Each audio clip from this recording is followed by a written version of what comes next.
ఓం శ్రీ సాయిరామ్.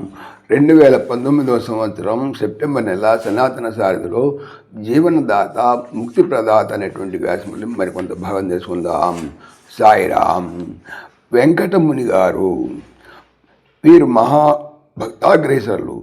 మద్రాసులో వాస్తవ్యులైన వెంకటముని గారికి భగవాన్ ముక్తి ప్రసాదించిన పరమాత్మత ఘట్టాన్ని గొప్ప విజయము గారు ఈ ప్రకారం వివరించారు. ప్రభువు మద్రాసుకు వేయించేయటం మా పాలి సంబరాల సందోహం.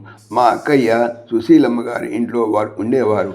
ప్రభువుని చోట నిత్య కళ్యాణం పచ్చతోరడం అన్నట్లు ఆనందమే మన సొమ్ము. ప్రభువు కొడైకెనాల్కి వెళ్ళాలని నిర్ణయించుకొని మా బావగారైన వెంకటముని గారిని వారి అబ్బాయి ప్రవీణ్ని తీసుకుని వెళ్ళారు.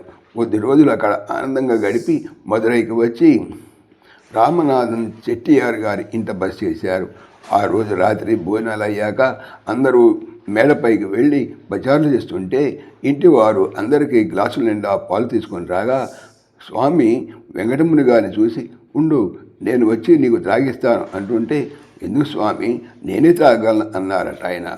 ఇంతలో కొద్ది నిమిషాల తర్వాత ఆయన స్వామి అంటూ మెల్లగా వాలిపోతుండగా స్వామి వెంటనే దగ్గరకు వెళ్ళి తమ తోడపై పడుకోబెట్టుకొని విభూతి సృజించి ఆయన నోట్లో వేసి పక్కనే ఉన్న పాల గ్లాసు నుండి కొద్ది కొద్దిగా తాగిస్తూ తమ పాదపద్మను సృజించాలని ప్రయత్నిస్తున్న ఆయన చేతికి తమ పాదరాజ్యములు అందించగా వాటిని గట్టిగా పట్టుకొని కంటి నిండా ప్రభువును దర్శించుకుంటూ వారి ఒడిలోనే తలవాల్చి ప్రభువులు ఐక్యమయ్యారు వెంకటముని గారు.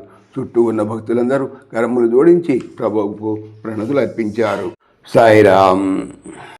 ఓం శ్రీ సాయిరామ్. ఈ ఛానల్కి సంబంధించినటువంటి పూర్తి సమాచారము డిస్క్రిప్షన్లో చూడవచ్చును.